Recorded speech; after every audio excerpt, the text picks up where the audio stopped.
Hey friends, market stats are out and I'm going to dive into them right now. Come take a look and see what's going on in the Tulsa and Creek County market. Okay, here we are with our April 2020 Creek County market stats.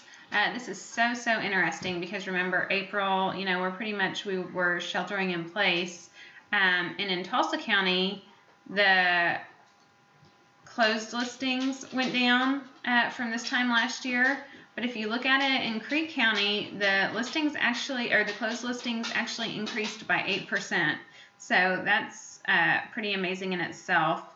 New listings is down 26%. I have buyers wanting to buy in Qifer and Mounds, and there's just not anything available. And you can see here we're already low on inventory, and now from this time last year it dropped 26%. And really because sellers are just saying we're going to sit out, we're not going to put our home on the market right now. But if you've been considering putting your home on the market and you want to talk and have me run some numbers, I'd be glad to talk to you about it. But look at this, the average, let's just go to the average sales price, okay? Last year at this time, the average sales price in Creek County was $119,000. This April, it's $173,000. That's up 44%. I would say, we can go down and look at a graph in a second, but honestly, I think that could be the tightening up from this COVID that the mortgage lenders have done. They were approving like 580 credit scores, and now they're saying you have to have like a 620 or a 640. So usually people with higher scores have, make a little bit more money. So maybe that's why that high sales price is up. But that's significant. And then average days on market. Last year at this time, the average days was 42. This year, 29 days on market. So that is down 30%. And months supply of inventory. Last year at this time, we were in a balanced market, 6 months supply of inventory. This year, we're at 3.92. And remember, anything 5 to 6 months is considered a balanced market. Anything under that is a seller's market. And so that's down 37%. So let me just go through. I'm not going to go through every single slide, but just the ones that I really like to look at and focus on. I like to look at everything, but the ones that I think would be more interesting to you guys.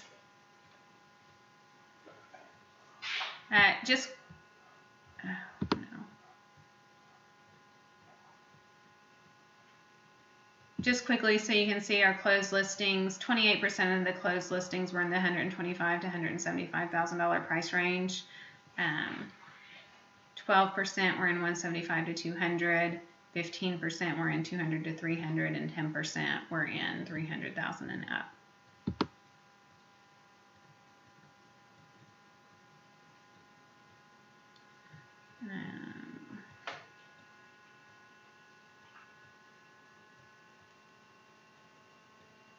Okay, here's what I really like to look at. Okay, this is our month supply of inventory by price range. So 70 to 100,000, a 3-bedroom is 1.89 months supply of inventory, which is definitely a seller's market. At 4-bedroom, it goes up to 8, and you might wonder, well, 4-bedroom seems better. Why would that not stay on, or why would that not come off the market earlier, or why is there so much? Well, you've got to think a 4-bedroom in that price range is probably not in really great condition. And so there's probably a lot of them that just sit, or there are a lot of them that sit. Okay, 100 to 170,000, very entry-level home. A 3-bedroom, you're at 1.23 months supply of inventory, and a 4-bedroom, 1.87. That is low, guys. So if you find a home, if you're looking for a home in Creek County in that price range, and you find something you like, you need an agent that you can trust, and be ready to put an offer in. Even still, going up to 170, 240. 170,000 to 240,000. 3 bedrooms, 2.42 months supply of inventory. 4 bedrooms, 2.48. Again, that is a seller's market. There's not a lot out there. And if you've been looking for houses, you know this. And this is so interesting too. Even in this upper tier price range, 240 to 390,000. Still, look at this, guys. 3-bedroom. 2.75 months supply of inventory, 4-bedroom, 1.67 months supply of inventory. So just this is good to know if you're looking in these price ranges, because you are going to be up against other buyers. Now, when you get up to 390 and above in Creek County, then you're, we go into a buyer's market. So if you were looking for, a move-up home, then you've got a lot more choice and you've got a lot less competition.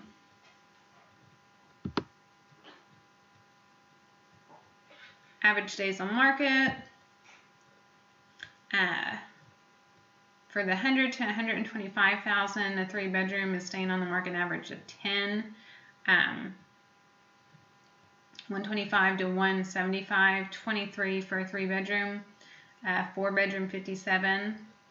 175 to 200, 25 days for a 3-bedroom, 88 for a 4-bedroom. Interesting. 200 to 300,000, 40 days for a 3-bedroom, 7 days for a 4-bedroom, and 300,000 and up, 4 days for a 3-bedroom, 7 days for a 4-bedroom, and 5 days for 22 days for 5+ bedrooms. And again, you really have to break these down by the numbers in the neighborhood, and in certain price ranges, there's a vastly different quality of inventory. You can go into something that is a total fixer-upper, and if it's priced too high, it's going to stay on the market for a while, and that's going to affect the average days on market. Whereas you go into a home that is priced right and is in great condition, then that's going to go fast.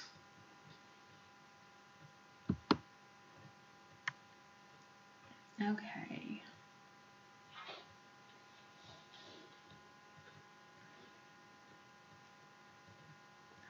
Selling price to list price, people are getting 99%, 100%, over 100% for their homes. So a lot of people, again, that think that, you can just give this low ball offer. You need to really know the market before you decide to do that if you really like the home. Sometimes you can put in a low offer if the home's been sitting on the market for a while, and you might get a good deal. But if it's just come on the market and you put in a real low offer, you've got to just remember that you're going up against a lot of other people who want the home too. So just keep that in mind. Okay, this is what I was talking about on the bar graph, just that average sales price being up so much from last year. That's just really incredible. And of course, our active inventory is low, our month supply of inventory is lower. Our sell to list ratio is higher, and our days on market is lower. So in all accounts, it is a seller's market, but you've got to know your neighborhoods intimately. If you're thinking of selling, you can position yourself in a great position. And sellers, even knowing this, you've still got to price right, because if you overprice, people know it. There's so much data out there that people can see when a house is overpriced, and when it stays on the market too long, then people start to wonder, why hasn't someone bought it in this market? Is there something wrong with it? So you need to be very, very strategic in pricing and selling and marketing your home. So these are the statistics. If you have any questions about something specific, reach out to me. Everyone should love where they live, and I would be glad to help you with anything.